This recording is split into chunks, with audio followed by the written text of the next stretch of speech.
నమస్తే welcome to Sri Satya news నేను మీ ఆదిలక్ష్మి జూన్ 4వ తేదీన జరిగే సార్వత్రిక ఎన్నికల ఓట్ల లెక్కింపు సందర్భంగా అల్లర్లు సృష్టించే వారిపై కఠిన చర్యలు తీసుకుంటామని ఒంగోలు డీఎస్పీ కిషోర్ బాబు అన్నారు. నగరంలోని డీఎస్పీ కార్యాలయంలో శ్రీ సత్య న్యూస్ తో మాట్లాడారు. శాంతి భద్రతల పరిరక్షణలో భాగంగా ఇప్పటికే గ్రామాల్లో మాక్ డ్రిల్ వాహనాల తనిఖీలు చేపట్టడం జరిగిందన్నారు. 4వ తేదీన ఒంగోలు పట్టణాన్ని మొత్తం కూడా పోలీసుల అదుపులోకి తీసుకోవడం జరుగుతుందన్నారు. రౌడీ షీటర్లపై ప్రత్యేక నిఘా ఏర్పాటు చేశామని, గొడవలు సృష్టిస్తే వారిపై రౌడీ షీట్లను మళ్లీ ఓపెన్ చేస్తామని తెలిపారు. గొడవలకు పాల్పడిన వారిపై కఠిన చర్యలు తీసుకుంటామన్నారు. కేసులు నమోదు చేస్తామని, అందుకోసం రాజకీయ పార్టీలు సంయమనం పాటిస్తూ ప్రశాంత వాతావరణంలో ఓట్లు లెక్కింపు ప్రక్రియ జరిగేటట్లు చూడాలన్నారు. లెక్కింపు అనంతరం విజయోత్సవ సభలు, ర్యాలీలు, సమావేశాలు, బాణసంచా వంటివి నిషేధించడం జరిగిందని తెలిపారు. చట్టాన్ని అతిక్రమించి అనుమతులు లేకుండా సభలు, సమావేశాలు, బాణసంచా కాల్చిన వారిపై చట్టపరమైన చర్యలు తీసుకుంటామని, ప్రజలందరూ కూడా పోలీసులకు సహకరించాలని కోరారు. ఒంగోలు సబ్ డివిజన్ పరిధిలో 3 నియోజకవర్గాలు ఇమిడి ఉన్నాయి. అందుట్లో సంతనోదలపాడు, ఒంగోలు, కొండేపి 3 నియోజకవర్గాలు కలిసి ఉన్నాయి. అయితే ఈ నెల 13వ తారీఖున సార్వత్రిక ఎన్నికలు జరిగాయి. ప్రశాంతంగానే ఎక్కువ శాతం జరిగాయి. అయితే 1-2 చిన్న ఘటనలు తప్ప ఒంగోలు సబ్ డివిజన్ పరిధిలో పెద్దగా జరిగిన ఘటనలు అంటూ ఏమి లేవు. అయితే జూన్ 4వ తారీఖున ఎన్నికలు లెక్కింపు ప్రారంభం కాబోతుంది. దానికి సంబంధించిన ముందస్తు చర్యలు ఎట్లా ఉన్నాయి, ఎన్నికల కౌంటింగ్ రోజున గొడవలు రాకుండా ఎట్లాంటి చర్యలు చేపట్టబోతున్నారు అనేది ఒంగోలు డీఎస్పీ కిషోర్ బాబు గారితో మనం ముఖాముఖి మాట్లాడుకుందాం. ఒంగోలు 4వ తారీఖున కౌంటింగ్ ప్రారంభం కాబోతుంది. ముందస్తు చర్యలు ఏంటి, ఆ రోజు ఎలాంటి చర్యలు తీసుకోబోతున్నాం? అందరికీ నమస్కారం. ఎన్నికలు సార్వత్రిక ఎన్నికలు మే 13వ తారీఖున ఒంగోలు సబ్ డివిజన్ పరిధిలో 1 చోట 2 చోట్ల తప్పితే ఎక్కడ కూడా అవాంఛనీయ సంఘటనలు జరగకుండా ప్రజలందరూ సహకరించడం వల్ల, రాజకీయ పార్టీలందరూ కూడా సహకరించడం వల్ల ప్రశాంతంగా పీస్ఫుల్గా నిర్వహించడం జరిగింది. ఒంగోలు అసెంబ్లీలో, సంతనోదలపాడులో, కొండేపీకి సంబంధించినటువంటి సింగరాయకొండ సర్కిల్లో కూడా ప్రజలందరూ కూడా సహకరించబట్టే మేము ఎన్నికలు ప్రశాంతంగా నిర్వహించగలిగాము. అదేవిధంగా జూన్ 4వ తారీఖున ఓట్ల లెక్కింపు రైజ్ ఇంజనీరింగ్ కాలేజీలో జరగబోతూ ఉంది. ఆ రోజున కూడా అక్కడ పోలింగ్ కేంద్రం వద్ద పటిష్టమైన బందోబస్తు ఏర్పాటు చేయడం జరిగింది. ఒంగోలు సబ్ డివిజన్ పరిధిలో జూన్ 4వ తారీఖున జరగబో ఓట్ల లెక్కింపులో ఫలితాలను బట్టి ఎటువంటి అవాంఛనీయ సంఘటనలు జరగకుండా ఉండడానికి కోసం పటిష్టమైనటువంటి ముందస్తు చర్యలు తీసుకోవడం జరిగింది. అందులో భాగంగా వివిధ ప్రక్రియల్లో cordon search, vehicle checking, peace committee, ప్రజలతోటి అందరితోటి పీస్ కమిటీలు ఏర్పాటు చేయడం జరిగింది. బైండ్ ఓవర్ కేసులు ఎవరైతే సమస్యను ప్రోత్సహిస్తూ సమస్యకు కారకుల్లో అవుతారో వారందరి మీద బైండ్ ఓవర్ కేసులు, ట్రబుల్ మంగర్స్ మీద కూడా షీట్లు, రౌడీ షీట్లు ఇవన్నీ కూడా ఓపెన్ చేయడం జరుగుతూ ఉందన్నమాట. ఈ టౌన్లో కూడా పికెట్లు ఏర్పాటు చేశాము. సమస్యాస్పద ప్రాంతాల్లో గుర్తించి అక్కడ అన్నీ కూడా బ్యారికేడ్లు ఏర్పాటు చేయడం జరిగింది. అవుట్స్కట్స్ పూర్తిగా సీల్ చేయడం జరుగుతుంది. టౌన్ మొత్తం కూడా లాడ్జీలు కూడా అన్నీ ఆ రోజున కూడా బయట ప్రాంతాల వరకు ఎవరికి కూడా అలా రూములు ఇవ్వకుండా, తెలియని వ్యక్తులకు కూడా ఇవ్వకుండా నిషేధించడం జరిగింది. ముఖ్యంగా ఈ బార్స్, వైన్ షాపుల్లో కూడా ఎటువంటి అమ్మకాలు కూడా జరగకుండా ముందస్తుగానే వాటిని సీజ్ చేయడం జరుగుతూ ఉంది. ఇవన్నీ కూడా ప్రశాంతంగా జరగాలని, ప్రశాంతంగా ఉండాలని సమాజం కోరుకుంటూ ఉంది. ఆ విధంగా ఉండటానికి అందరూ సహకరించాలని చెప్పి కోరుకుంటూ ఉన్నాను. అయితే గ్రామీణ ప్రాంతాలకు సంబంధించి ఒంగోలు మండలంతో పాటుగా సంతనోదలపాడు నియోజకవర్గంలోని 4 మండలాలు, కొండేపి నియోజకవర్గంలోని ఒంగోలు సింగరాయకొండ సర్కిల్ ప్రాంతంలో సమస్యాత్మక గ్రామాలు ఎన్ని ఉన్నాయి, ఎన్ని గుర్తించారు, ఏమిటి, అక్కడ ఎట్లాంటి చర్యలు, కఠిన చర్యలు తీసుకోబోతున్నారు? మన సంతనోదలపాడు కాన్స్టిట్యున్సీలో సుమారు 30 చోట్ల, కొండేపికి సంబంధించి సింగరాయకొండ సర్కిల్లో 20 చోట్ల కూడా సమస్యాత్మకమైనటువంటి ప్రాంతాలకు గుర్తించి అక్కడ రౌడీ షీటర్లు కానీ, తర్వాత ఫ్లాగ్ మార్చ్ నిర్వహించడం కానీ, కార్డన్ సెర్చ్ చేయడం కానీ, వెహికల్ చెకింగ్ చేయడం కానీ, పీస్ కమిటీలు ఏర్పాటు చేయడం కానీ, ఇవన్నీ కూడా ముందస్తు చర్యలు ఏదైతే తీసుకోవాలో అవన్నీ కూడా తీసుకుంటూ ఉన్నాం అన్నమాట.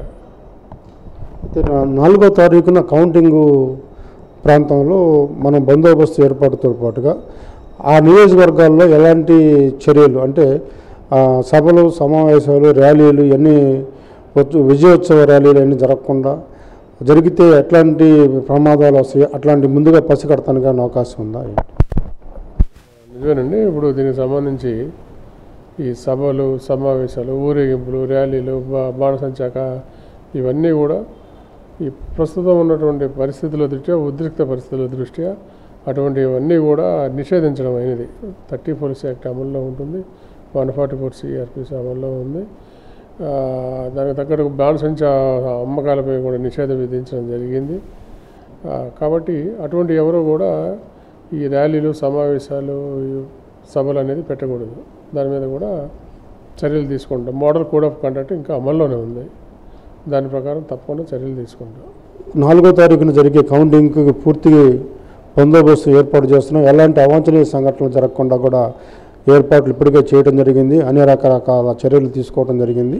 కాబట్టి ఎన్నికలతో పాటుగా కౌంటింగ్ కూడా పీస్ఫుల్గా జరిగి ప్రశాంతంగా జరిగేందుకు, కౌంటింగ్ ప్రశాంతంగా జరిగేందుకు గ్రామీణ ప్రాంతాల్లో కూడా ఎలాంటి గొడవలు లేకుండా ఉండేందుకు విజయోత్సవ సభలు, ర్యాలీలు, బాణసంచా కాల్చిన అనుమతులు నిషేధించడం జరిగింది.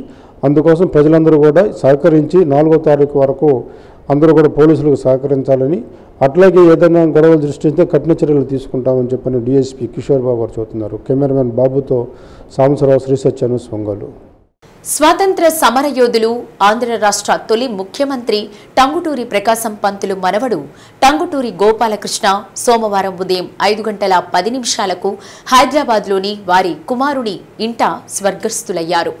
1993వ సంవత్సరంలో కమర్షియల్ ట్యాక్స్ కార్యాలయంలో రికార్డు అసిస్టెంట్గా ఉద్యోగంలో చేరి 2016 డిసెంబర్ 31న స్వచ్ఛంద ఉద్యోగ విరమణ చేశారు. వీరికి భార్య, 2 కుమారులు టంగుటూరి సాయిక్రాంత్, టంగుటూరి ప్రకాష్లు ఉన్నారు. గోపాలకృష్ణ స్వాతంత్ర దినోత్సవ వేడుకలు, గణతంత్ర దినోత్సవ వేడుకలు, ప్రకాశం పంతులు జయంతి, వర్ధంతి కార్యక్రమాల్లో పాల్గొంటూ తమ తాత పోరాట పటిమను గుర్తు చేస్తుంటారు. వారి కుటుంబ సభ్యులకు భగవంతుడు మనోధైర్యం ఇవ్వాలని ఒంగోలు ఎమ్మెల్యే బాలినేని శ్రీనివాసరెడ్డి అన్నారు. వారి కుటుంబ సభ్యులకు ప్రగాఢ సానుభూతి తెలిపారు. దేశానికి వారి కుటుంబ సేవలు నిరుపమానం అని బాలినేని అన్నారు. నెమ్మాని సీతారామమూర్తి, ఎంవీఎస్ శాస్త్రి, రాధారమణ గుప్తా జంధ్యం, పొన్నూరు వెంకట శ్రీనివాసులు, మైనంపాటి సాయికుమార్, యువి రత్నం, తోటి ఉద్యోగస్తులు తదితరులు గోపాలకృష్ణ మృతికి సంతాపం తెలిపారు. నగరంలో 5 రోజులకొక్కసారి మంచినీరు ఇస్తున్నారని, ప్రజలకు చెప్పపెట్టకుండా నీటిని విడుదల చేస్తున్నారని సిపిఎం నగర కమిటీ కార్యదర్శి జి రమేష్, కార్యదర్శి వర్గ సభ్యులు తంబి శ్రీనివాసులు అన్నారు. ఒంగోలు నగరంలో మంచినీటి సమస్యను పరిష్కరించాలని కోరుతూ సిపిఎం కార్యాలయంలో నగర కమిటీ మీడియా సమావేశం నిర్వహించారు. శివారు కాలనీలలో 6 రోజులకు ఒకసారి నీరు వస్తుందని, ప్రత్యేకంగా కొప్పోల్లో 7 రోజులకు ఒకసారి నీరు వచ్చే పరిస్థితి ఉందన్నారు. ప్రజలు నీరు లేకుండా ఎండాకాలంలో ఇబ్బందులు పడుతుంటే ఒంగోలు నగరపాలక సంస్థ అధికారులు పట్టించుకోకుండా నిర్లక్ష్యంగా వ్యవహరించడం దుర్మార్గమన్నారు. మంచినీళ్లు ఎప్పుడు వస్తాయో ప్రజలకు తెలియని పరిస్థితి సృష్టించారన్నారు. వెంటనే మంచినీటి సమస్యకు శాశ్వత చర్యలు చేపట్టాలని కోరారు. నగరంలో పాత పైప్ లైన్ స్థానంలో కొత్తవి నిర్మించడం, విలీన గ్రామాలలో కొప్పోలు, పేర్నమిట్ట చెరువును ఎస్ఎస్ ట్యాంకుగా మార్చి ఓవర్ హెడ్ ట్యాంకు నిర్మిస్తే మంచినీటి సమస్యను పరిష్కరించవచ్చన్నారు. నగరంలో బావులు, బోర్లకు మరమ్మతులు చేసి ప్రజలకు అందుబాటులోకి ఉంచాలన్నారు. శివారు కాలనీలో పైప్ లైన్లు వేయాలని, ట్యాంకర్ల సంఖ్యను పెంచి 3 రోజులకు ఒకసారి నీరు ఇచ్చే విధంగా చూడాలని కోరారు. ఒంగోలు నగరంలో మంచినీటి సమస్య చాలా తీవ్రంగా ఉంది. 5 రోజులకు ఒకసారి మంచినీళ్ళు ఇస్తున్నారు. శివారు కాలనీలు అయితే 6 రోజులకు ఒకసారి వస్తుంది. ప్రజలందరూ రాస్తారోకోలు చేస్తున్నారు. శ్రీరామ్ కాలనీ వాళ్ళు కుప్పలలో రాస్తారోకో చేశారు. ఆయన మున్సిపల్ పాలకవర్గం కానీ అధికారులు కానీ స్పందించే స్థితిలో లేదు, నిర్లక్ష్యంగా ఉన్నారు, పట్టించుకోవట్లేదు. అదేవిధంగా పోటీ చేసిన అభ్యర్థులిద్దరూ కూడా ప్రజలు ఇబ్బందులు పడుతూ ఉంటే ఆ ఇబ్బందులను ఎవరిని పట్టించుకోకుండా వాళ్ళ పనిలోకి వెళ్ళిపోయారు. ఈరోజు నగరంలో ఈ పరిస్థితి రావడానికి కారణం అధికారులు పట్టించుకోనుంటే కొంతైనా నీటి సమస్యను పరిష్కారం చేయడానికి అవకాశం ఉండేది. పాలకవర్గం పట్టించుకోనుంటే అవకాశం ఉండేది. ఈరోజు సాగర్ నీళ్ళు సక్రంగా రాల, అయినా వచ్చిన నీటినైనా సకాలంలో ఇవ్వడం కోసమైనా ప్రయత్నం చేయని కారణంగా అనేక దిక్కుల పైప్ లైన్లు పగిలిపోయే పేరుతోటి, కరెంటు పోయిందనే పేరుతోటి, అదేవిధంగా మోటార్లు స్పేర్ మోటార్ లేరు, మోటార్ చెడిపోయిన పేరుతోటి అసలుకి సంవత్సర కాలం మొత్తం కూడా ఈ విధంగానే నీళ్ళు ఇస్తూ ఉన్నారు. కాబట్టి ఈ చర్యలు చేపట్టడం వల్ల మూడోది సాగర్ నీళ్ళ మీద ఆధారపడకుండా గొల్లకమ్మ నీటి కోసం కూడా ప్రయత్నాలు చేయాలి. ప్రభుత్వం 400 కోట్ల రూపాయలు ముఖ్యమంత్రి గారు కేటాయించారు. మన ఎన్నికల్లో కూడా వాగ్దానం చేశారు, రోజు నీళ్ళు ఇస్తాము అని చెప్పారు. 3 రోజులకు నీళ్ళు ఇవ్వాలని రోజు నీళ్ళు ఏమి ఇస్తారో తెలియని పరిస్థితి. 400 కోట్ల రూపాయలు ఏమైనాయో లేవు. అదేవిధంగా ఈరోజు గొల్లకమ్మ నుంచి మనకు నీళ్లు వచ్చుంటే సాగర్ నీళ్ళు కొంచెం తక్కువైనా నీళ్ళు ఇవ్వడానికి అవకాశం ఉండేది. అదేవిధంగా ప్రత్యామ్నాయంగా ఒంగోలులో బోర్వెల్స్ ఉన్నాయి, బోర్వెల్స్ మొత్తాన్ని క్లోజ్ చేసేసారు. అదేవిధంగా బావిలు ఉన్నాయి, బావిలను బాగు చేసి కొన్ని దగ్గర ట్యాంకర్ ద్వారా మంచినీళ్ళు ఇవ్వడానికి అవకాశం ఉండేది, వాటిని కూడా క్లోజ్ చేసి వాటిని కూడా సక్రమంగా చేయాలి. కాబట్టి ప్రత్యామ్నాయ మార్గాలు ఎత్తుకులాడటంలో కానీ సమస్యను పరిష్కరించడంలో కానీ పాలకవర్గము అధికారులు విఫలమైనారు. పోటీ చేసిన నాయకులు కూడా పట్టించుకోకుండా వెళ్ళిపోయారు. ఖచ్చితంగా ఈ నిర్లక్ష్యాన్ని పాలకవర్గం పట్టించుకోకపోవడాన్ని సిపిఎం తీవ్రంగా ఖండిస్తూ ఉంది. ఇప్పటికైనా ప్రత్యామ్నాయ చర్యలను చేపట్టాలని, ఇప్పటికైనా సమస్యను పట్టించుకొని వెంటనే పరిష్కరించాలని, శాస్త్ర సమస్య పరిష్కారం కోసం కృషి చేయాలని, మంచినీటికి నిధులు కేటాయించి వీటిని పరిష్కారం చేయాలని కోరుతున్నాం. అధికారులు సమస్య మీద స్పందించాలా, ప్రజలకు సమాధానం చెప్పాలా, సమాధానం చెప్పకుండా ఉంటే ప్రజలను కూడగట్టి ఆందోళన నిర్వహిస్తానని సిపిఎం తరపున తెలియజేస్తూ ఇప్పటికైనా పరిష్కారం చేయమని పాలకవర్గానికి విజ్ఞప్తి చేస్తూ మంచినీటి సమస్యను పరిష్కరించకపోతే రాబోయే రోజుల్లో ప్రజలందరినీ ఐక్యం చేసి ఉద్యమాలు నిర్వహిస్తామని చెప్పి హెచ్చరిస్తా ఉన్నాం. అంతేకాదు మిత్రులారా, దీనికి పరిష్కారం చర్యలు కూడా చేపడతా ఉన్నాం, సిపిఎం పార్టీగా చెప్తా ఉన్నాం. ఎందుకంటే అంతకుముందు బోర్వెల్స్ అన్ని కాలనీల్లోనూ ఉన్నాయి, వాటిని ఇప్పటి వరకు పరిష్కారం చేయాలి, వాటిని రిపేర్ చేసిన పరిస్థితి లేదు. అంతేకాదు ఇటు పెళ్ళూరు చెరువు, అట్లనే ఇటు కేశవరాజుకుంట, ముక్తినూతలపాడు, ఇటు కుప్పోలు చెరువుల్ని సమ్మర్ స్టోరేజ్ ట్యాంకులుగా మార్చి నీటిని ఇస్తే ఖచ్చితంగా ఈ రోజు మంచినీళ్ళు ఇచ్చే పరిస్థితి ఉంది. మనం గొల్లకమ్మ ప్రాజెక్టు చెప్తా ఉన్నారు, 400 కోట్లు తీసుకొచ్చామని చెప్తా ఉన్నారు. గొల్లకమ్మ గేట్లు కొట్టుకుపోయినా మనం మంచినీళ్ళు సాగర్ నీళ్ళు తీసుకురావాలంటే ఇక్కడ ఉన్నటువంటి పరిస్థితి కలెక్టర్ కానీ ఇక్కడ ఉన్నటువంటి మున్సిపాలిటీ కమిషన్ గారు కానీ స్పందించట్లా. అందువల్ల ఎమ్మటినే స్పందించి జోక్యం చేసుకొని ఈ మంచినీటి సమస్య పరిష్కారం చేయాలని చెప్పి కోరుతూ ఉన్నాం. పాలిసెట్ 24 అడ్మిషన్ కౌన్సిలింగ్ ప్రక్రియ ప్రారంభమైంది. ఒంగోలులోని డిఏ ప్రభుత్వ పాలిటెక్నిక్ కాలేజీలో అడ్మిషన్ కౌన్సిలింగ్ నిర్వహించారు. ఇన్ఛార్జ్ ప్రిన్సిపల్ మెహర్ బాబా ఆధ్వర్యంలో కౌన్సిలింగ్ జరిగింది. తొలి రోజు 1 నుండి 12,000 ర్యాంకు సాధించిన విద్యార్థులకు అడ్మిషన్ కౌన్సిలింగ్ చేపట్టారు. జూన్ 3వ తేదీ వరకు కౌన్సిలింగ్ ప్రక్రియ జరగనుంది. పాలిసెట్ అడ్మిషన్ కౌన్సిలింగ్కు విద్యార్థులు ర్యాంకుల వారీగా హాజరయ్యారు. సర్టిఫికేట్ల పరిశీలన, ర్యాంకు కార్డులను చూశారు. కౌన్సిలింగ్ అనంతరం విద్యార్థులకు వారు కోరుకున్న ట్రేడ్లో సీట్లు కేటాయించనున్నారు. డిఏ ప్రభుత్వ పాలిటెక్నిక్ ఒంగోలు నందు ఈ రోజు నుంచి పాలిసెట్ 2024 అడ్మిషన్స్ కౌన్సిలింగ్ ప్రక్రియ అనేది జరుగుతుంది. సో ఈరోజు 1 నుంచి 12,000 ర్యాంక్ వరకు, తర్వాత 28వ తేదీ 12,000 నుంచి 27,000 ర్యాంక్ వరకు, 29వ తేదీ 27,000 నుంచి 43,000 ర్యాంక్ వరకు, 30వ తేదీ 43,001 నుంచి 59,000 వరకు, 31వ తేదీ 59,001 నుంచి 75,000 వరకు, 1 జూన్ 1 రోజున 75,001 నుంచి 92,000 వరకు, జూన్ 2వ తేదీన 92,001 నుంచి 1,08,000 వరకు, 3వ తేదీన 1,08,001 నుంచి చివరి ర్యాంక్ వరకు కూడా ఇక్కడ కౌన్సిలింగ్ అనేది జరుగుతుంది. సర్టిఫికేట్ వెరిఫికేషన్ జరుగుతుంది. ఈ సర్టిఫికేట్ వెరిఫికేషన్కి అటెండ్ అయ్యేటువంటి వాళ్ళు ఫీజు రిసిప్ట్ తీసుకొని రావాలి. ఫీజు అనేది ఓసీలకు ఆన్లైన్ ద్వారా పే చేయొచ్చు. వెబ్సైట్లో 700 రూపాయలు పే చేయాలి. అదే ఎస్సీ ఎస్టీస్కి 200 రూపాయలు 250 రూపాయలు పే చేయాల్సి ఉంటుంది. సో ఆ పే చేసినటువంటి రసీదు, దాని తర్వాత పాలిసెట్ రాసినటువంటి hall ticket, rank card, SSC marks memo, 4th class నుంచి 10th క్లాస్ వరకు ఎక్కడైతే చదువుతారో ఆ చదివిన చోట స్టడీ సర్టిఫికేటు, అదేవిధంగా caste certificate, income certificate, ration card, Aadhaar card, ఓసీస్కి అయితే ఈడబ్ల్యూఎస్ రిజర్వేషన్ కూడా ఉంది. ప్రతి చోట 6 సీట్లు అనేది వాళ్ళకి కేటాయించబడుతుంది. కాబట్టి ఈడబ్ల్యూఎస్ 24-25 ఈ అకాడమిక్ ఇయర్కి సంబంధించినటువంటి ఈడబ్ల్యూఎస్ సర్టిఫికేట్ అనేది ఫైనాన్షియల్ ఇయర్ 2024-25కి సంబంధించినటువంటి ఈడబ్ల్యూఎస్ సర్టిఫికేట్ అనేది ఎంఆర్ఓ దగ్గర నుంచి తీసుకొని రావాల్సి ఉంటుంది. వాళ్ళకి ఆ ఈడబ్ల్యూఎస్ రిజర్వేషన్ కూడా వర్తిస్తుంది. సో ఈ విధంగా ఈ రోజు నుంచి 3వ తేదీ వరకు కౌన్సిలింగ్ అనేది జరుగుతుంది. తర్వాత special categories NCC, sports and games, తర్వాత క్యాప్ ఇలాంటివి ఏమైనా రిజర్వేషన్ ఉన్నట్లయితే వాళ్ళు government polytechnic bench circle Vijayawada నందు అటెండ్ కావాల్సి ఉంటుంది.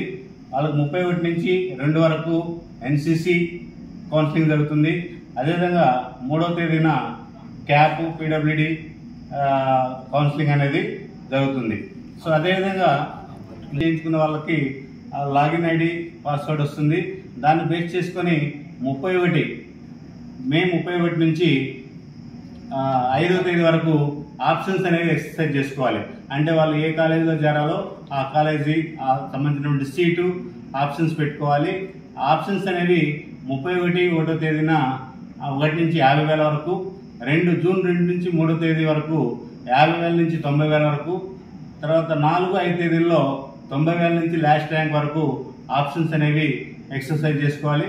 సో ఆప్షన్స్ ఏమైనా చేంజ్ చేసుకోవాలనుకుంటే 31 నుంచి 5 వరకు ఆప్షన్స్ పెట్టుకున్న వాళ్ళు ఆప్షన్స్ ఏమైనా చేంజ్ చేసుకోవాలి, ఆర్డర్ చేంజ్ చేసుకోవాలి, లేదా బ్రాంచ్ చేంజ్ చేసుకోవాలి, లేదా కాలేజ్ చేంజ్ చేసుకోవాలని ఏమైనా ఉన్నట్లయితే అవన్నీ కూడా జూన్ 5వ తేదీన ఆప్షన్స్ చేంజ్ చేసుకునేటువంటి వెసులుబాటు కల్పించడం జరిగింది. సో అదేవిధంగా ఫైనల్గా జూన్ 7వ తేదీన సీట్స్ అనేవి అలాట్మెంట్ అనేది జరుగుతుంది. కమిషనర్ గారి ఆధ్వర్యంలో జూన్ 7 సీట్స్ అలాట్మెంట్ అనేది జరుగుతుంది. జూన్ 10 నుంచి క్లాస్ వర్క్ అనేది జరుగుతుంది. డౌన్లోడ్ చేసుకొని https://ap.nic.in లో నుంచి 7వ తేదీ సాయంత్రం 6 గంటల తర్వాత అలాట్మెంట్ ఆర్డర్స్ అనేవి డౌన్లోడ్ చేసుకోవచ్చు. అలాట్మెంట్ ఆర్డర్ డౌన్లోడ్ చేసుకున్న తర్వాత వచ్చినటువంటి కాలేజీలో సర్టిఫికేట్స్తో పాటుగా అదుపు తప్పి ఆటో బోల్తా పడిన ఘటన నగరంలోని బలరాం కాలనీ సమీపంలోని పోతురాజు కాలువ వద్ద ఆదివారం రాత్రి జరిగింది. ఈ ఘటనలో ఎవరికీ ఎటువంటి గాయాలు కాలేదు. ఆటో డ్రైవర్ ఆరిఫ్ తన ఆటోలో శ్రీనివాస థియేటర్ వైపు నుండి బలరాం కాలనీకి వెళుతున్న క్రమంలో పోతురాజు కాలువ వద్ద ఎదురుగా వస్తున్న ఆటోను తప్పించే క్రమంలో పక్కకు వరిగి పోతురాజు కాలువలో పడిపోయింది. వెంటనే స్థానికులు బురదలో ఉన్న డ్రైవర్ను బయటకు తీశారు. కాల్వలో నీళ్లు, బురద ఉండడంతో డ్రైవర్కు ఎటువంటి గాయాలు కాలేదు. స్థానికులు ఆటోను అతి కష్టం మీద బయటకు తీశారు.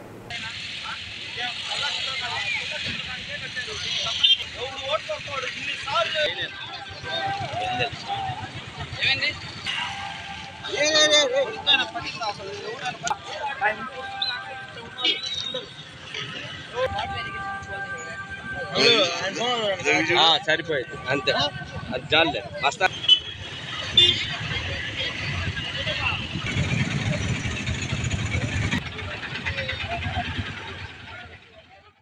చిలకలూరిపేటలో ఈ నెల 21 నుండి 24వ తేదీ వరకు కళా నిలయం సంస్థ వారు నిర్వహించిన జాతీయ స్థాయి నృత్య పోటీల్లో ఒంగోలుకు చెందిన చందు డాన్స్ అకాడమీ విద్యార్థులు అత్యధికంగా 13 అవార్డులు సాధించారు. నృత్య దర్శకుడు టి చందు పిల్లలను నాగభైరవ సాహిత్యం పీఠం అధ్యక్షులు డాక్టర్ నాగభైరవ ఆదినారాయణ, కళామిత్ర మండలి జాతీయ సంస్థ అధ్యక్షులు డాక్టర్ నూనె అంకమరావు, డాక్టర్ రామచంద్రుని రమేష్ కృష్ణ, అంగలకుర్తి ప్రసాద్, దేనవకొండ సుబ్బారావు, కోవెలగుంట్ల బాలకోటయ్య విద్యార్థుల తల్లిదండ్రులు అభినందించారు. డాన్స్ నేర్పేటువంటి గురువు గారైనటువంటి త్రోవగుంట చందు గారికి, వారితో పాటు పిల్లల్ని ఇక్కడికి పంపించి నృత్యాలు నేర్పించుకునేలాగా ప్రయత్నం చేస్తూ ఉన్నటువంటి వారి తల్లిదండ్రులకి, చక్కటి నృత్యాన్ని ప్రదర్శించి మరి ఎన్నో బహుమతులను, దాదాపు 13 బహుమతులను తీసుకువచ్చినటువంటి విద్యార్థులందరికీ కూడా ముందుగా మరి కళామిత్ర మండలి సంస్థ తరపున కృతజ్ఞతలు, ధన్యవాదాలు, ఆశీస్సులు అందిస్తూ ఉన్నాను. ఈరోజు ముఖ్యంగా అంటే చిలకలూరుపేటలో 30 ఏళ్ల నుంచి జరుగుతూ ఉన్నటువంటి శాస్త్రీయ జానపద నృత్య పోటీలలో గత 17 సంవత్సరాల నుంచి చందు డ్యాన్స్ అకాడమీ తూచా తప్పకుండా ప్రతి సంవత్సరం పాల్గొనటం, అలాగే ఇదే స్థాయిలో ఈ సంవత్సరం 13 జాతీయ స్థాయి అవార్డులు తీసుకురావడం జరిగింది. గతంలో కూడా గత కొన్నేళ్లుగా కూడా చందు డ్యాన్స్ అకాడమీ 10, 12, 15 అవార్డులు కూడా తీసుకొచ్చినటువంటి సందర్భాలు ఉన్నాయి. చందు డ్యాన్స్ అకాడమీ ఎక్కడ పోటీలు జరిగినా కూడా మరి వెళ్ళటము, వాళ్లే ప్రథమ స్థానంలో నిలవటం అనేది కూడా చాలా అందరూ గర్వించదగినటువంటి విషయం. ఈ సందర్భంగా వారందరినీ, అటు పిల్లల తల్లిదండ్రులని, పిల్లల్ని, అలాగే వారికి నృత్యాన్ని నేర్పినటువంటి చందు డ్యాన్స్ అకాడమీ నృత్య దర్శకులు త్రావుగుంట చందు గారిని మనస్ఫూర్తిగా అభినందిస్తూ ఉన్నాం. మనం ప్రకాశం జిల్లా అంటే మనకు కొన్ని ప్రత్యేకతలు ఉన్నాయి. ఇది ఒంగోలు జాతి ఎద్దు, ఇంకే ప్రపంచంలో ఎక్కడా లేదు. అట్లాగే చేమకుర్తిలో మనకి గ్రానైట్ ఉన్నది, అది కూడా ఇంకెక్కడా లేదు, అది ప్రత్యేకత. అట్లాగే ఒంగోలులో ఏ సభ జరిగినా, ఎప్పుడైనా సరే ఏదైనా విశిష్టమైనటువంటి ఒక సమావేశం జరిగినా కూడా చందు డ్యాన్స్ అకాడమీ వాళ్ళు వచ్చి అక్కడ అద్భుతంగా ప్రదర్శన చేస్తూ ఉంటారు. ఆ సమావేశానికి అదే హైలైట్ అవుతుంది. ఒక్కోసారి సమావేశమే పేలవంగా ఉంటుంది, వీళ్ళ డ్యాన్స్ మాత్రం హైలైట్ అవుతుంది. అలాంటి వీళ్ళు ఆ కళానిలయం వాళ్ళు నిర్వహించినటువంటి సభకు వెళ్ళి, అది పోటీలకు వెళ్ళి ఆ పోటీలలో ఇన్ని ప్రైజులు సంపాదించడం అనేటువంటిది చాలా గొప్ప విషయం. అందుకు పాల్గొన్నటువంటి ఆ బాలబాలికలందరూ కూడా మెచ్చుకోదగినటువంటి వారు. వారికి భవిష్యత్తులో ఇంకా చాలా గొప్ప గొప్ప ప్రైజులు రావాలి అని చెప్పి మేము వాళ్ళని ఆశీర్వదిస్తూ ఉన్నాం. చందు డ్యాన్స్ అకాడమీ ఒంగోలు, ఈ పేరు వింటేనే ఒక ప్రపంచనం. ఒంగోలులో కాదు, చుట్టుపక్కల ఏ ప్రాంతంలో జరిగినా, రాష్ట్ర వ్యాప్తంగా ఎటువంటి కార్యక్రమంలో నృత్య కార్యక్రమాలు జరపాలన్నా చందు డ్యాన్స్ అకాడమీ పిల్లలకే సాధ్యం. అటువంటి చందు డ్యాన్స్ అకాడమీ పిల్లలు చిలకలూరుపేటలో జరిగినటువంటి జాతీయ స్థాయి నృత్య పోటీలలో మన ఒంగోలుకు 13 స్థానాలు కైవసం చేసుకొచ్చినటువంటి చందు డ్యాన్స్ అకాడమీ పిల్లలకు మనస్ఫూర్తిగా హృదయపూర్వకంగా శుభాకాంక్షలు, అభినందనలు తెలుపుతున్నాం. ఇక్కడి నుంచి వెళ్ళినటువంటి వాళ్ళు కూడా చాలామంది వాళ్ళు మళ్ళా నృత్య దర్శకులుగా మన సినీ రంగంలో కానీ ఇతరత్ర రంగాల్లో ఉంటూ వారి యొక్క నైపుణ్యాన్ని ప్రదర్శిస్తున్నారు. ఇన్ని అవార్డులు సొంతం చేసుకున్నటువంటి చందు డ్యాన్స్ అకాడమీ పిల్లలకు మరొక్కసారి శుభాకాంక్షలు తెలియజేస్తున్నాం. ఒంగోలులోని జిల్లా కేంద్ర గ్రంథాలయ సంస్థ ఆధ్వర్యంలో జరుగుతున్న వేసవి విజ్ఞాన శిబిరం విద్యార్థులకు సామాజిక సమస్యలపై చైతన్యం కలిగిస్తున్నాయి. ప్రస్తుత సమాజంలో ఎదురవుతున్న పరిస్థితులను కొంతమంది విద్యార్థులు మోనో యాక్షన్ ద్వారా ప్రదర్శించి శబాష్ అనిపించారు. మానవుని స్వార్థపూరిత ఆలోచనల కారణంగా చెట్లను నరికివేసి ప్రకృతిని ఏ విధంగా నాశనం చేస్తున్నాడో కొంతమంది విద్యార్థులు మోనో యాక్షన్ ద్వారా చక్కగా తెలియజేశారు. అదేవిధంగా సెల్ ఫోన్ ప్రభావం కారణంగా మనుషులు ఏ విధంగా ప్రమాదాల బారిన పడుతున్నారు మరికొంతమంది విద్యార్థులు చక్కగా తెలియజేశారు. ఈ సామాజిక చైతన్య కార్యక్రమాలు సోషల్ వర్కర్ దాసరి లక్ష్మీప్రసాద్ పర్యవేక్షణలో జరిగాయి.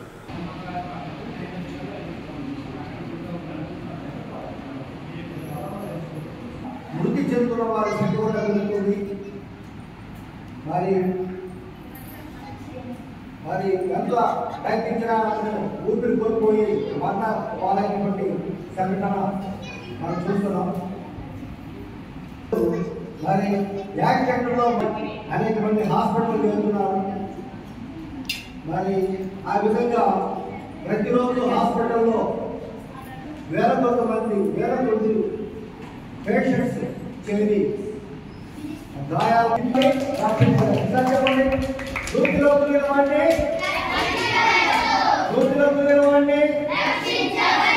సంతలో మునిగినవాడిని వాటిని ఎదురువేసి చక్కగా ఎంతో శ్రద్ధగా పెంచుతున్నారు.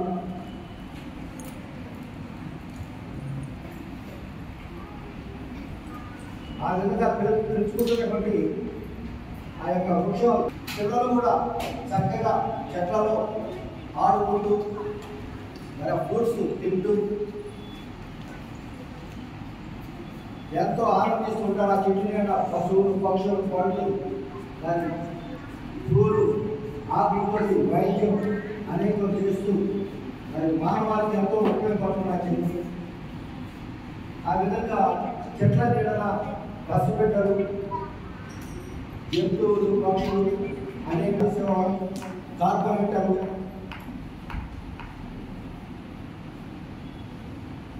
ఇలాంటి పర్యావరణానికి వాటి పరిస్థితుల నుంచి ఈ యొక్క ప్రపంచాన్ని కాపాడుకునే ప్రయత్నం చేశారు. ప్రాణకోటి అంతా కూడా చెట్ల మీద ఆధారపడి జీవిస్తూ ఉంది. కాబట్టి చెట్లను మనం రక్షించుకోవాలి. వృక్షో రక్షకి రక్షతః. Save life, save trees, save trees. వేసవిలో అత్యంత ఆరోగ్యకరమైన పండ్లలో పుచ్చకాయ ప్రసిద్ధమైంది. ప్రత్యామ్నాయ పంటల దిశగా రైతులు జిల్లాలో పుచ్చ పంటను విరివిగా సాగు చేస్తున్నారు. కొందరు పంటలు వ్యాపారులకు అమ్ముకుంటుండగా ఈ సీజన్లో సమీపంలోని పట్టణాలు, మండల కేంద్రాలు, నగరాలకు వచ్చి స్వయంగా అమ్మకాలు చేస్తున్నారు. ఒంగోలులో కూడా ప్రధాన రహదారుల వెంట పందిళ్లు ఏర్పాటు చేసుకుని పుచ్చకాయల వ్యాపారం రైతులే సొంతంగా చేయడం మనకు ఈ సీజన్లోనే విదితమే.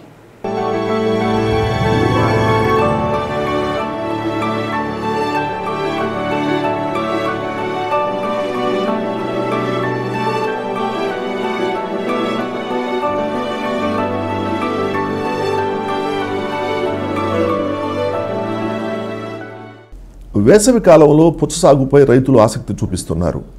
పుచ్చ పండ్లకు ఈ సీజన్లో బాగా డిమాండ్ ఉండడంతో పుచ్చ రైతులు ప్రత్యేకంగా సాగు చేస్తారు. ఒక్కొక్క రైతు ఎకరా నుంచి 5 ఎకరాల వరకు సాగు చేస్తున్నారు.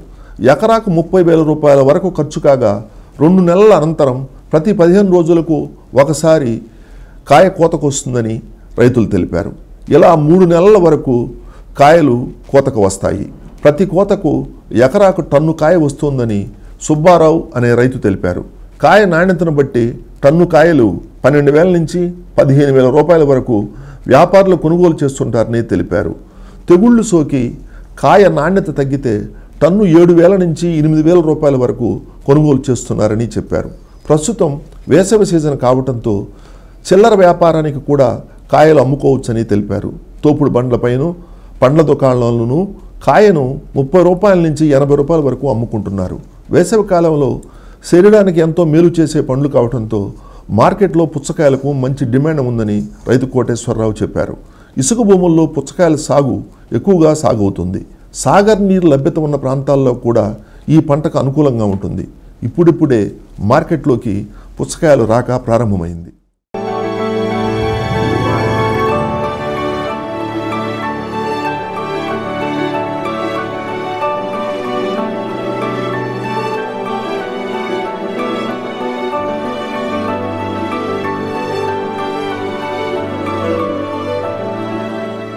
Little champs academy of India ఆధ్వర్యంలో జాతీయ కూచిపూడి పురస్కారాల వేడుకలు ఒంగోలులోని మల్లయ్యలింగం భవనంలో నిర్వహించారు.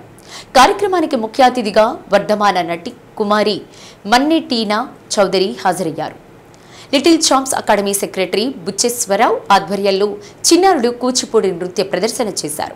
అనంతరం చిన్నారులకు జ్ఞాపికలు అందజేశారు. కార్యక్రమంలో doctor Maddali Madhavarao, academy general secretary Nazir Ahmed, Juturi Krishnamurthy, Narasaraopet CDPO M Manikyarao, Marella Subbarao, doctor Chukka, Vensin Paul, నాట్య గురువు చలువాది లలిత, శ్రీనివాసులు తదితరులు పాల్గొన్నారు.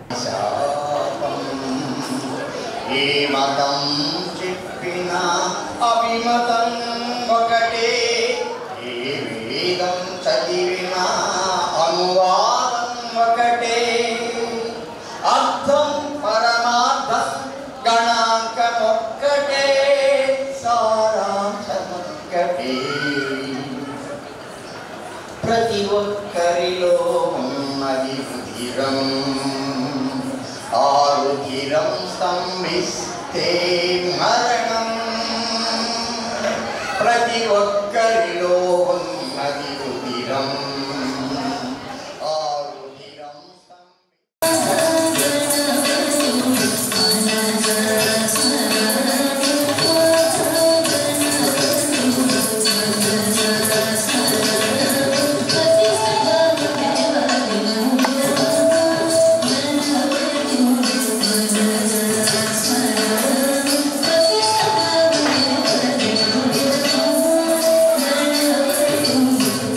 Yes.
ఒక ఇంటర్నేషనల్ లెవెల్లో ఇవ్వడం అనేది చాలా సాధ్యం. కొన్ని వేల కార్యక్రమాలు చేసిన వారికి, ఇలాగా చేసిన వారికి మనం సేవలు చేసుకోకపోతుంటే మనకి ఎప్పుడైనా సరే ఒక అవార్డు అనేది ఇస్తుంటారు. మనకి అవార్డు రావడమే గొప్పతనం కాదు, దాని దగ్గరైనటువంటి సేవా కార్యక్రమాలు చేసుకుంటూ ఉండాలి. సేవా కార్యక్రమం చేస్తూ ఉంటే మనకి దినదినాభివృద్ధి బుచ్చేశ్వరరావు గారు ఇంతమంది కళాకారులకు అవార్డు ఇవ్వడం చాలా సంతోషంగా ఉన్నది. మనకి ఆ లిటిల్ శ్యామ్ సంపద తరఫున ఎస్ఎస్ ఫౌండేషన్ ఆధ్వర్యంలో ఈ యొక్క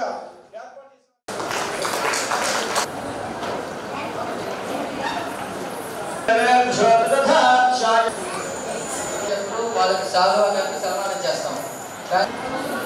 ఇంటర్నేషనల్ తరువాతి లలిత గారు, అలాగే జూనియర్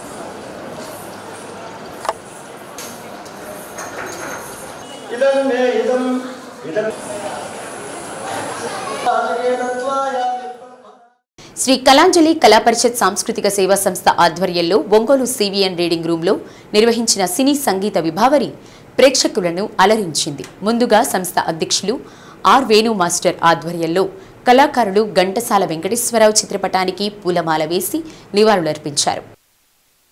అనంతరం గాయకులు సూది రమేష్, వైవి రావు, బొమ్మల వెంకటేశ్వర్లు, గుర్రం శివప్రసాద్, వలి, అన్నపూర్ణ, శైలజ, ఉషారాణి తదితరులు సినీ గీతాలను ఆలపించారు.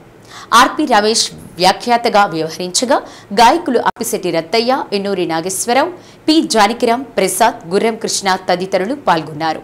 కీబోర్డుపై జెర్మియా, ప్యాడ్స్పై సురేష్, డ్రమ్స్ మోహన్, తబలా శివప్రసాద్లు వాయిద్య సహకారాన్ని అందజేశారు.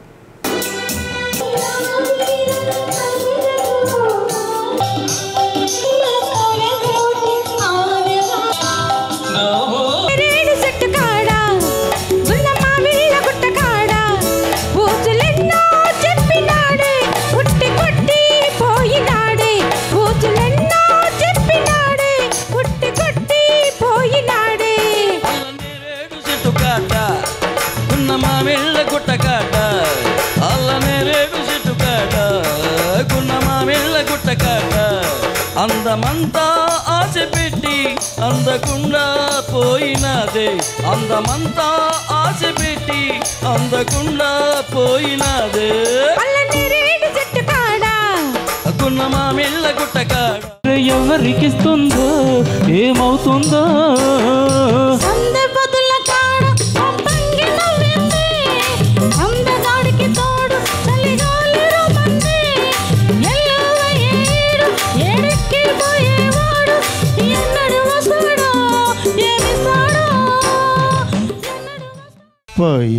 పయనించేవో చిలుక ఎగిరిపో పాడైపోయెను గూడు, పయనించే ఓ చిలుక ఎగిరిపో పాడైపోయెను గూడు, పయనించే ఓ చిలుక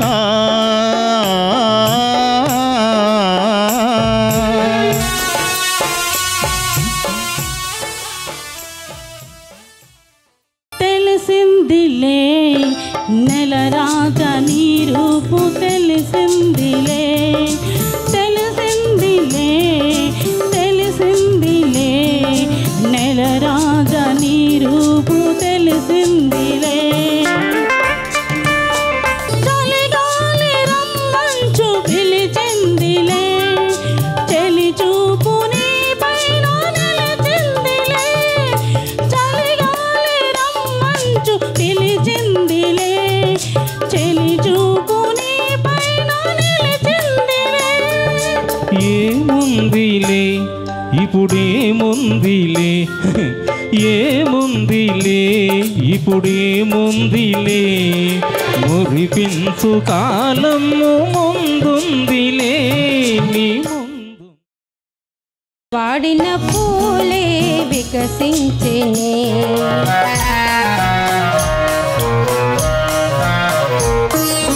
తీయని కలలే ఫలించెనే, తీయని కలలే ఫలించెనే ఎలా కోయిల తన గొంతు సవరించెనే తీయని కలలే ఫలించెనే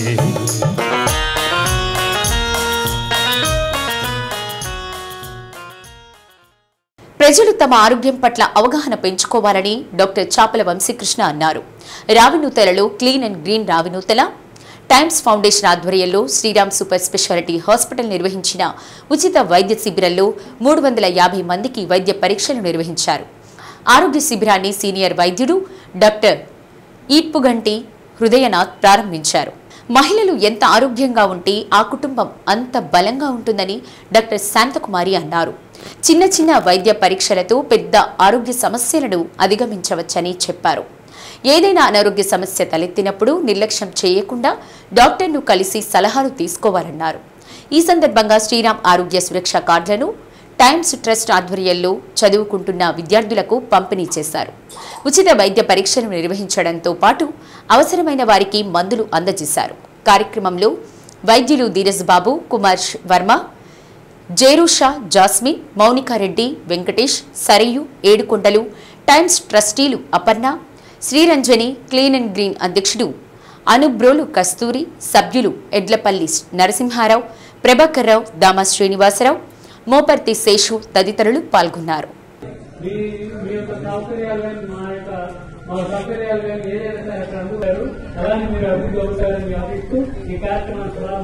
కొన్ని సేవల్ని మన గ్రామంలో మన డాక్టర్ అని చెప్పి మన వారు వచ్చే పరిమితం అవుతాము. కానీ చుట్టుపక్కల గ్రామ సేవలకు గాను గుర్తింపు తెచ్చుకున్నటువంటి మన డాక్టర్ గారిని వంశీకృష్ణ గారు కానీ చుట్టుపక్కల డాక్టర్లు గారు కానీ ఎంతో మంది డాక్టర్లు వారి యొక్క సేవలను గుర్తించుకోవడానికి ఇప్పుడు 1 గంట కేటాయించి ఉంటారు. అక్కడ ఎందుకు కేటాయించారంటే వారి దగ్గరికి వెళ్ళాలి, వాళ్ళ ఆశీర్వాదం తీసుకోవాలని మన టీం తెలుగు సంస్కృతి సాహిత్యంపై పట్టున్న వ్యక్తి దివంగత నీలంరాజు నరసింహారావని శతావధాని నారాయణం బాలసుబ్రహ్మణ్యం అన్నారు. అద్దంకి మండలం కలవకూరు గ్రామానికి చెందిన ఆయన ఇటీవల మృతి చెందారు. సంస్మరణ సభ ఉదయం అద్దంకిలోని శశాంక నిలయంలో జరిగింది. సాయంత్రం భద్రకాళి సమేత కమటేశ్వరాలయంలో సృజన సాహిత్య సభ నిర్వహించారు. ఈ సందర్భంగా నరసింహారావు సాహిత్యం గురించి చర్చ చేపట్టారు. గాడేపల్లి దివాకర్ దత్తు అధ్యక్షతన వహించారు. విద్వాన్ జ్యోతి చంద్రమౌళి జ్యోతి ప్రజ్వలన చేశారు. కార్యక్రమంలో DVM Satyanarayana, Annapaneni Venkatrao, doctor U Devapalana, Puttamraju Sriramachandramurthy, Jagarlamudi Pratap, Lakkaraju Srinivasarao, Shaik Mohammed Rafi, Palaparthi Jyotishmathi, Levi Prasad, Sandireddy Srinivasarao పాల్గొన్నారు. దేవపాలన గారిని కలవరించాడు అనుకోవాలి, పలవరించాడు ఆ రోజు. అంటే ఆయన సృజన మిత్రులందరినీ ఎంతగానో అడిగాడు. ఆయన ఉన్న గదిలో, చిన్న గదిలో ఇటువైపు సహస్ర చంద్ర దర్శనం ఫ్లెక్సీ ఉంటుంది, ఇంకోవైపు మా నాన్నతో పాటు ఉన్న ఫ్లెక్సీ ఉంటుంది. లేవగానే మీ నాన్నగారిని నేను చూసుకుని లేస్తానని చెప్పాడు. గాడేపల్లి సీతారామమూర్తి గారు అంటే ఆయనకి అంత అనుబంధం. ఇలపావులు సుబ్బారావు గారు కూడా ఉంటారు. ఒక సైడ్ చేస్తానంటే చెయ్యడు. ఎన్ని కాపీలు ఆయన రాఘవరావు పంపాలనుకుంటే ఇంకో కాపీ రాయాల్సిందే. మొత్తం 99,130 పేజీలు బట్టి రాసేస్తాడు. అంత శక్తి సంపన్నుడు ఆయన. 99 ఏళ్ల వయసులో, 102 ఏళ్ల వయసులో ఆయన కంప్లైంట్ ఏంటంటే మర్చిపోతున్నాను, చాలా విషయాలు మర్చిపోతున్నాను, ఇదొక్కటి. అంతకు మించి ఆయన కంప్లైంట్స్ అంటూ లేవు. నిద్ర విషయం అడిగితే పట్టకపోతే కదా దాని గురించి ఆలోచించాల్సిందంటే మహానుభావుడు ఆయన. ఆరోగ్యం చాలా సుసంపన్నం చేసుకున్నాడు. నేను ఇక మీదట ఏదైనా మాట్లాడితే శ్రీ సత్య న్యూస్లో నేటి మాట. ఉన్నంతలో బతికేవాడు ఎప్పుడూ సంతోషంగానే ఉంటాడు. గొప్పలకు పోయేవాడు పక్కదారులు పట్టిపోతాడు. శ్రీ సత్య న్యూస్ ఇంతటితో సమాప్తం. నిరంతరం చూస్తూ ఉండండి శ్రీ సత్య న్యూస్. ఇవి బ్రిటన్ విశేషాలు. తిరిగి మరో బ్రిటన్లో కలుద్దాం.